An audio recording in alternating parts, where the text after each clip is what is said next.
Shalom adik-adik sekolah minggu, berjumpa lagi dengan Amang Pendeta Jeffreyman Sormin.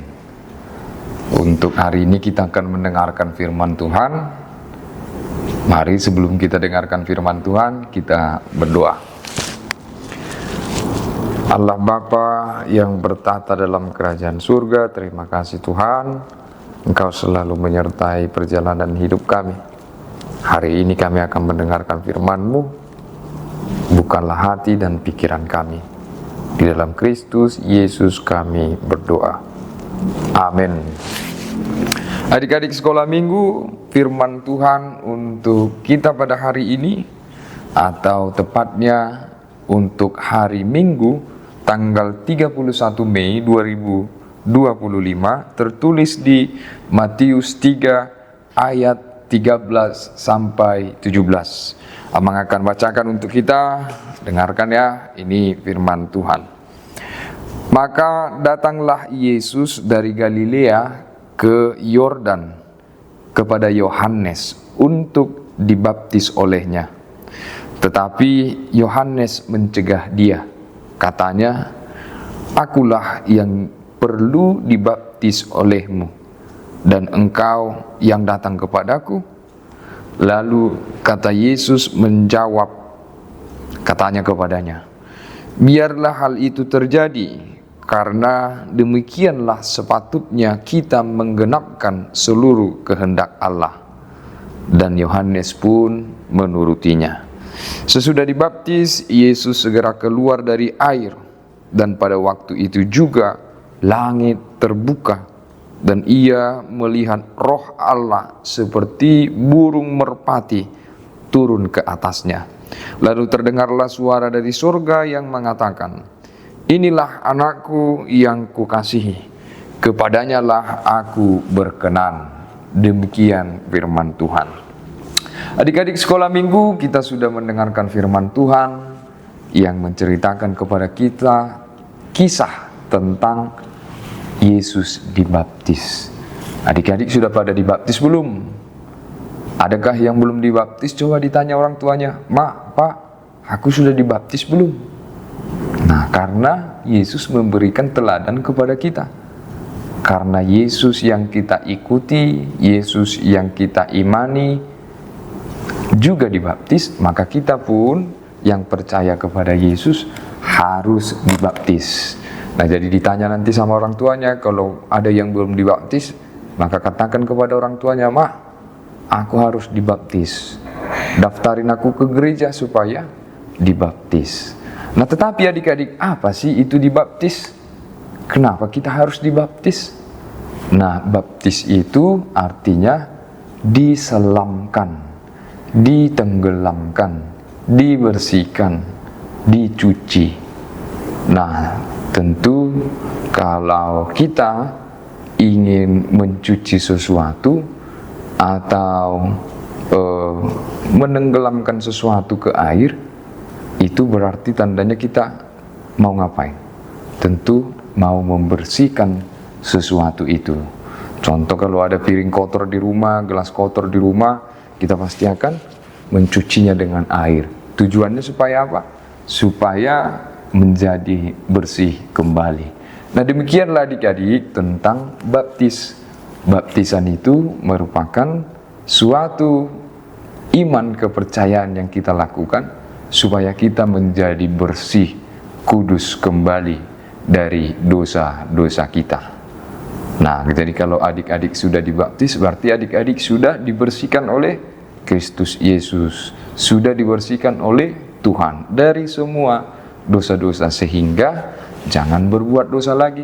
Tetapi yang harus kita lakukan adalah kehendak Tuhan yang membersihkan kita. Tuhan suruh kita harus mengasihi, maka kita harus mengasihi.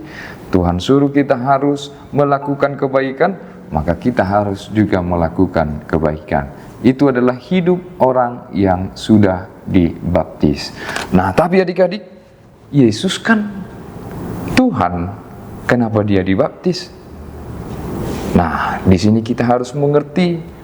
Waktu tadi ketika Yesus datang kepada Yohanes, Yohanes juga tidak mau membaptis Yesus. Yohanes bilang, Tuhan, aku tidak mau membaptismu, aku yang harus kamu baptis. Kata Yohanes, karena Yohanes tahu bahwa Yesus itu lebih besar dari dia, bahwa Yesus itu adalah Tuhan itu sendiri. Jadi Yohanes nggak berani membaptis Yesus. Nah, tetapi Yesus katakan, mari kamu Yohanes harus membaptis aku supaya firman Tuhan tergenapi. Nah, apa maksudnya adik-adik? Nah, lihat, Yesus sedang memberikan sebuah teladan yang sangat berharga untuk kita semua. Walaupun Yesus itu adalah Tuhan, walaupun Yesus itu adalah sesuatu yang lebih besar dari siapapun, tetapi Yesus punya hati yang mau taat. Walaupun Yesus Tuhan, tetapi Tuhan yang memilih menjadi manusia. Sehingga walaupun Yesus itu adalah Tuhan, tetapi dia berada dalam tubuh manusia. Sehingga Yesus mengatakan, dia juga harus dibaptis. Nah, itulah kerendahan hati dan ketaatan Yesus terhadap kehendak Bapa di surga. Untuk itu adik-adik, ini adalah pelajaran berharga bagi kita semua. Nah, kita juga harus mau memiliki kerendahan hati supaya kita bisa menjadi taat terhadap firman Tuhan. Tidak boleh ada yang sombong, tidak boleh ada yang tinggi hati, supaya kehidupan kita sesuai dengan keinginan Tuhan. Siapa tahu nanti adik-adik, walaupun adik-adik nanti sudah tumbuh besar, badannya lebih besar dari ayahnya, ayahnya kecil, tapi dia sehat dan lebih tinggi, lebih kuat dari ayahnya. Jangan lihat ayahmu menjadi lebih kecil darimu. Jangan jadi suka-suka sama ayahmu. Jangan jadi bentak ayahmu. Jangan jadi marahi ayahmu karena kamu lebih besar nanti. Tidak boleh. Kita harus punya hati yang rendah hati dan harus taat. Kita walaupun lebih besar nanti dari orang tua kita, lebih kaya, lebih banyak duitnya dari orang tua kita, atau lebih pintar dari orang tua kita, tetapi orang yang rendah hati tetap hormat dan menyayangi orang tuanya.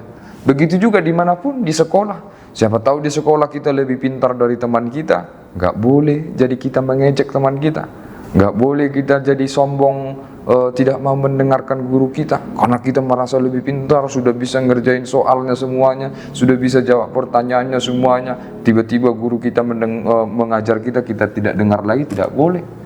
Tetapi harus tetap rendah hati. Kita tahu, sama seperti Yesus tahu bahwa walaupun dia Tuhan, tapi dia tetap berada dalam daging atau manusia. Begitu juga kita, walaupun kita pintar, walaupun kita hebat, walaupun kita besar, kita harus tahu mana orang tua kita, bagaimana kita bersikap, mana guru kita, mana teman kita, mana sahabat-sahabat kita. Kita harus memiliki hati yang rendah hati. Untuk itu adik-adik semuanya, dimanapun berada adik-adik sekarang ini, mari dari kecil belajar untuk rendah hati. Supaya apa? Supaya bisa taat kepada kebenaran Tuhan dan kebaikan bisa kita lakukan di hidup kita. Mulai dari sekarang, mari taat. Mulai dari kecil. Jangan tunggu nantilah tunggu besar aku baru mau taat. Enggak boleh. Harus dibiasakan dari kecil. Kalau orang tuanya, ibunya bicara, harus didengarkan. Nah, nanti dipanggil, hei kamu, Rani, sini, bantuin mama, tolong buka jendela katanya. Tapi si Raninya karena lagi enak-enak main HP, dia nggak dengar lagi suara mamanya, dia nggak lakukan lagi perintah mamanya. Nah, akhirnya dia terbiasa untuk tidak taat. Dari kecil dia sudah melawan, dari kecil dia sudah tidak mendengarkan perintah orang tuanya. Akhirnya besar nanti dia suka menyakiti hati orang tuanya, dia suka berkata kasar kepada orang tuanya. Nah, Tuhan tidak menyukai sikap yang demikian. Untuk itu adik-adik sekalian, mau di rumah, di sekolah, di gereja, di lingkungan bermain, dimanapun kita berada, mari miliki hati dan hidup yang mau selalu taat kepada kebenaran dan kebaikan. Tuhan memberkati adik-adik semua dimanapun berada. Shalom bagi kita semua, selamat menghidupi firman Tuhan. Amin. Mari kita berdoa. Tuhan, terima kasih kami ucapkan kepadamu. Engkau telah memberikan firman-Mu kepada kami anak-anak-Mu. Biarkanlah firman-Mu itu bertumbuh Tuhan, dan menguatkan kami supaya kami mau belajar menjadi anak-anak yang taat di kehidupan kami mulai dari sekarang. Tuhanlah yang memberkati. Dalam Kristus Yesus kami berdoa. Amin.